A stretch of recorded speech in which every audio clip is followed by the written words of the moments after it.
इस कहानी की शुरुआत में हमें एक अनजान आदमी को दिखाया जाता है जो अभी अभी एक बड़े कमरे में नींद से जागा है। इस कमरे से बाहर निकलने के 6 दरवाजे थे, 4 दीवार पर, एक ऊपर और एक नीचे। इस आदमी को नहीं पता था कि वो इस कमरे में कब और कैसे आया है। यह आदमी 2 दरवाजे खोलकर देखता है, लेकिन दूसरी तरफ भी उसे सेम यही दरवाजा दिखाई देता है, बस उनके कलर अलग थे। फिर ये आदमी तीसरा दरवाजा खोलकर उसमें चला जाता है, लेकिन ये जैसे ही एक कदम आगे बढ़ाता है तभी अचानक से इसका पूरा शरीर 1000 टुकड़ों में कट जाता है। असल में इस कमरे में एक ट्रैप लगा हुआ था जिसने इस आदमी को मार दिया। इसके बाद हम क्विंटन नाम के एक आदमी को देखते हैं जो ऐसे ही एक कमरे में आता है जहाँ उसे डेविड नाम का एक आदमी बेहोश मिलता है। वो उसे उठाने लगता है, लेकिन तभी सामने वाले डोर से कोई अंदर आने लगता है। क्विंटन डर के मारे उसे खींचकर जमीन पर पटक देता है, लेकिन ये देखकर कि वो भी उनकी तरह फंसी हुई है तो वो उसे माफी मांगता है और इस लड़की का नाम हॉलो था। फिर इनके साइड वाले कमरे से एक लड़की के चिल्लाने की आवाज आती है। इस लड़की का नाम 11 था। क्विंटन इसे भी अपने कमरे में ले आता है, लेकिन कमरे में आते हुए 11 का चश्मा टूट जाता है। फिर हमें रेनस को दिखाया जाता है जो ऊपर वाले डोर से इस कमरे में आ जाता है। ये सभी लोग काफी सारे क्यूब से बनी इस मेज में फंसे हुए थे। इस मेज में टोटल कितने कमरे थे और ये किस कमरे में है ये किसी को नहीं पता था, और ये कहाँ पर है और इन्हें यहाँ क्यों लाया गया है। क्विंटन बताता है कि इस जगह कुछ कमरों में ट्रैप्स लगे हुए हैं। उसने एक कमरे में झांक कर देखा और उसका सर कटते कटते बचा है और ये ऐसे ही किसी भी कमरे में नहीं जा सकते। ये पांचों साथ में यहाँ से निकलने का डिसाइड करते हैं। फिर एनस अपने जूते निकालकर उन्हें शूलेस के साथ बांध लेता है। वो सामने वाले कमरे को ओपन करके उसमें एक जूता फेंकता है, लेकिन जैसे ही जूता उस कमरे में जाता है उसमें आग लग जाती है। रेनस जूते को बाहर खींच लेता है और सबको बताता है कि इस कमरे में मोशन डिटेक्टर्स लगे हुए हैं और अगर कोई इसमें गया तो जलकर मारा जाएगा। और ऐसे ही जूता फेंक कर ये लोग पता कर रहे थे कि कौन सा कमरा सेफ है। अब इन सबको यहाँ बेहोश करके लाया गया था तो होलो कहती है कि जरूर इसके पीछे किसी न किसी का हाथ है। कुछ टाइम बाद इन्हें क्यूब के बाहर से किसी चीज की बहुत तेज आवाज आ रही थी, जैसे कोई लिफ्ट यहाँ ऊपर नीचे हो रही हो। होलो कहती है उन्हें यहीं वेट करना चाहिए, कोई उन्हें बचाने जरूर आएगा। लेकिन क्विंटन और रेनस का मानना था कि उन्हें खुद ही यहाँ से बाहर निकलना होगा और उन्हें एक सीधी लाइन में आगे बढ़ते रहना चाहिए। 11 बहुत डरने लगती है, लेकिन क्विंटन उसे समझाता है कि वो सबको यहाँ से बाहर निकालेगा। क्विंटन पहले आर्मी में था।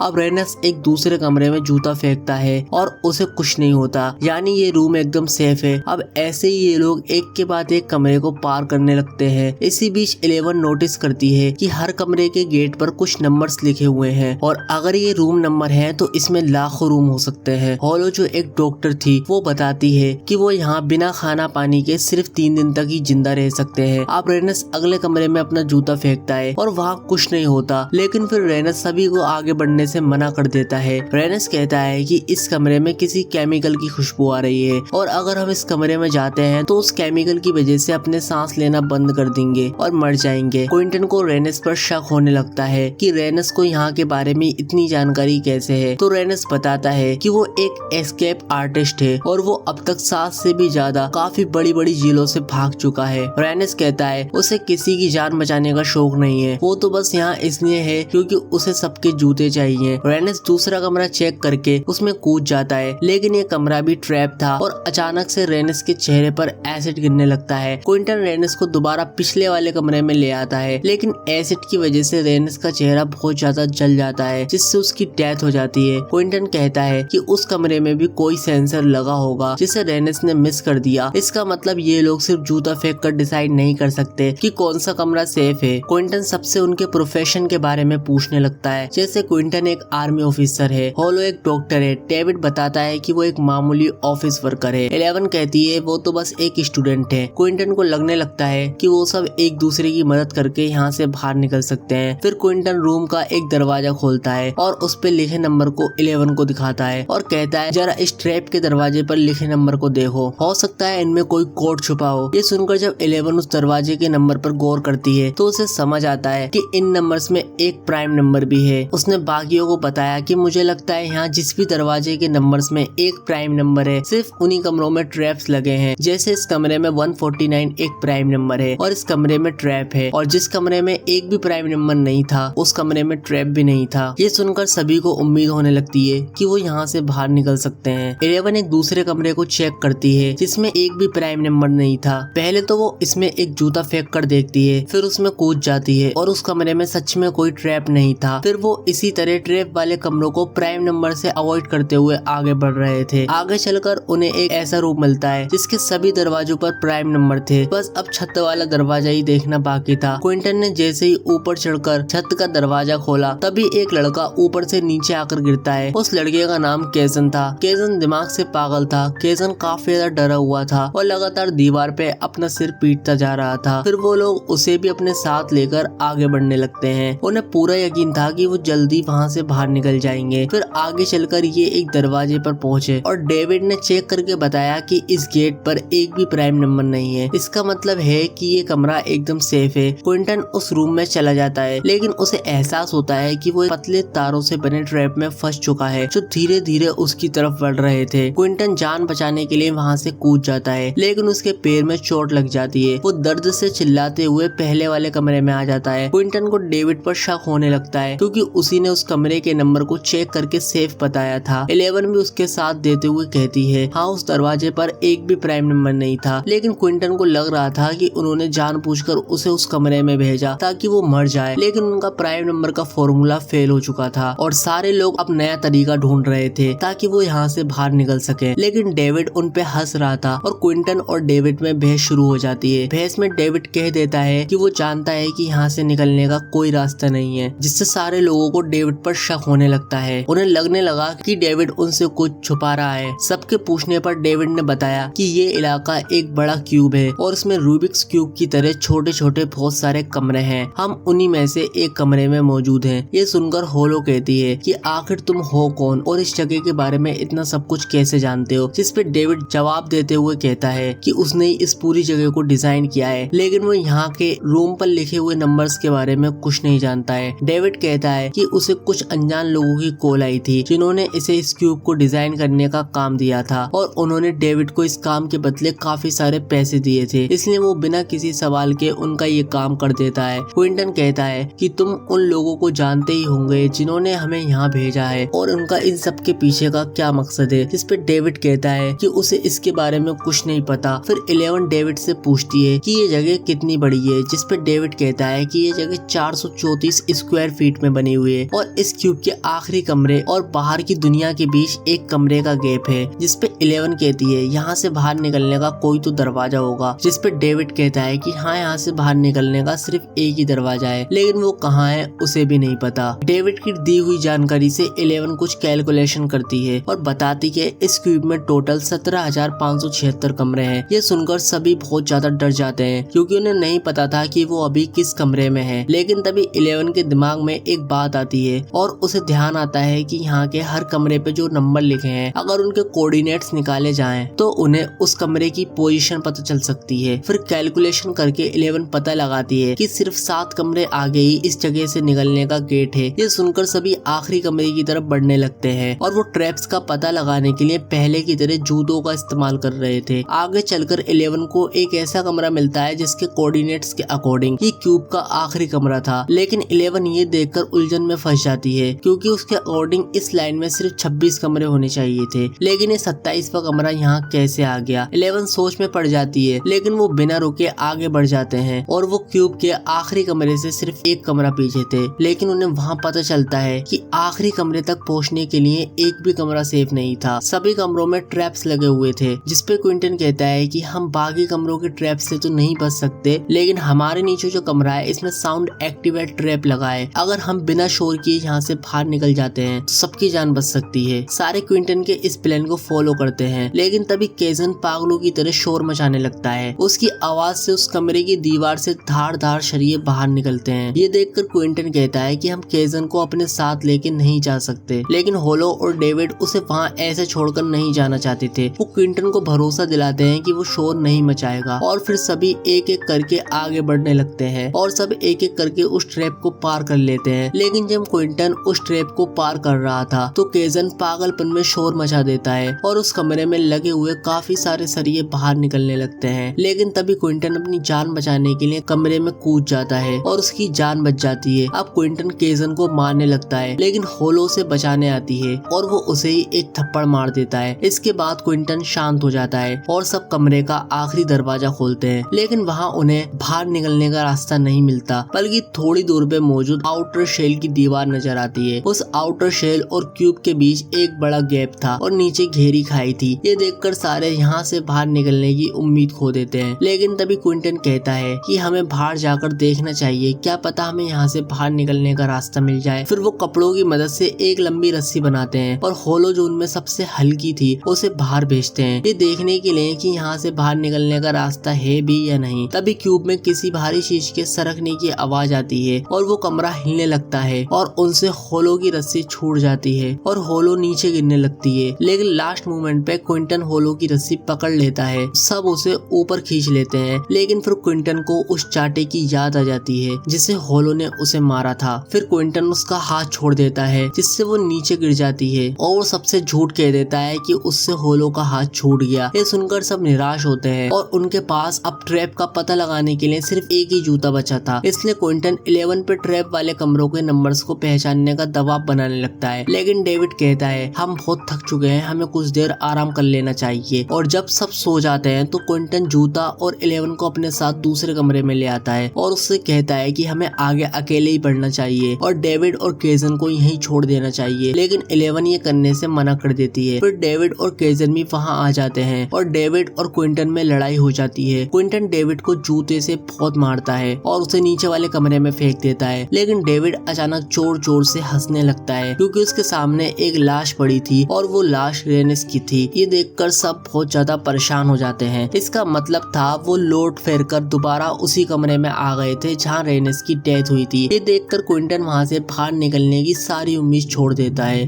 लेकिन तभी डेविड अगला रूम खोलकर देखता है तो वहाँ कोई ट्रैप नहीं बल्कि आउटर शेल था जो पिछली दफा यहाँ मौजूद नहीं था। फिर डेविड कहता है कि हम दोबारा इस कमरे में नहीं आए हैं, बल्कि ये कमरा ही अपनी जगह से मूव करता हुआ यहाँ आ गया है और शायद इस क्यूब में कमरे एक जगह से दूसरी जगह मूव होते रहते हैं। डेविड को लगता है कि जो यहाँ मशीन की आवाज आ रही थी वो कमरों के मूव होने की ही होगी, लेकिन क्विंटन पूरी होप खो चुका था और वो जूता भी बाहर फेंक देता है। लेकिन तभी 11 कहती है कि मुझे पता है यहाँ से बाहर कैसे निकलना है। वो कहती है कि तुम्हें याद ही होगा यहाँ आते वक्त हमें क्यूब का 27वां कमरा मिला था, लेकिन क्यूब की हर डायरेक्शन में सिर्फ 26 कमरे होने चाहिए। असल में वो कमरा ही यहाँ से निकलने का गेट था जो क्यूब को आउटर शेल से जोड़ता है और टाइम टाइम पर वो कमरा भी यहाँ से मूव हो रहा था, इसलिए वो कमरा गेट से मूव होकर क्यूब के बीच में आ गया था और जिस वक्त सारे कमरे अपने ओरिजिनल पोजीशन पर थे उसी वक्त हमें यहाँ लाया गया था। उसके बाद ही क्यूब ने मूव करना शुरू किया और 11 का मानना था कि एक साइकिल पूरा करने के बाद क्यूब के सारे कमरे अपने नॉर्मल पोजीशन पर होंगे और उस वक्त तक हम लास्ट कमरे तक पहुंच जाएंगे तो हमें बाहर निकलने का रास्ता भी मिल जाएगा। और 11 कैलकुलेशन करती है और पता लगाती है सिर्फ 2 मूव बाद ही यह कमरा अपनी स्टार्टिंग पोजीशन पर होगा। फिर उन्हें यहाँ ट्रैप का पता लगाते हुए आगे बढ़ना था, लेकिन अगले रूम में ट्रैप का पता लगाने के लिए क्विंटन जबरदस्ती डेविड को अगले कमरे में फेंक देता है। खुशकिस्मती ये थी कि वो कमरा सेफ था और उसके बाद बाकी लोगों को भी कमरे में भेजकर क्विंटन उस कमरे में घुस रहा था, लेकिन तभी डेविड दरवाजा ऊपर करके क्विंटन की गर्दन उसमें फंसा देता है और तभी वो अगला कमरा भी चेक करते हुए उसमें चला जाता है, लेकिन अपनी जान बचाकर क्विंटन भी वहाँ आ जाता है। लेकिन डेविड वहाँ से गायब था। गुस्से में क्विंटन आगे बढ़ ही रहा था, लेकिन तभी डेविड नीचे वाले कमरे का दरवाजा खोल देता है जिससे क्विंटन नीचे जाके गिरता है और बेहोश हो जाता है। इसके बाद डेविड 11 और केजन आगे बढ़ते हैं और एक कमरे को चेक करके उसमें दाखिल होते हैं और केजन के उस कमरे में आने से पहले ही वो कमरा अपनी जगह से मूव हो जाता है। लेकिन तभी उन्हें केजन की आवाज सुनाई देती है। वो उनसे ज्यादा दूर नहीं गया था। डेविड उसकी आवाज का पीछा करते हुए उसे ढूंढने चला जाता है। इसी दौरान 11 उसी कमरे में थी। तभी उसके पैर में एक कांच का टुकड़ा छुप जाता है। 11 जब उस कांच के टुकड़े को उठाती है तो देखती है कि वो टुकड़ा उसके टूटे चश्मे के कांच का था, जिससे वो समझ जाती है कि ये वही कमरा है जिसमें शुरू में सारे लोग जमा हुए थे और यहाँ आते वक्त गिरकर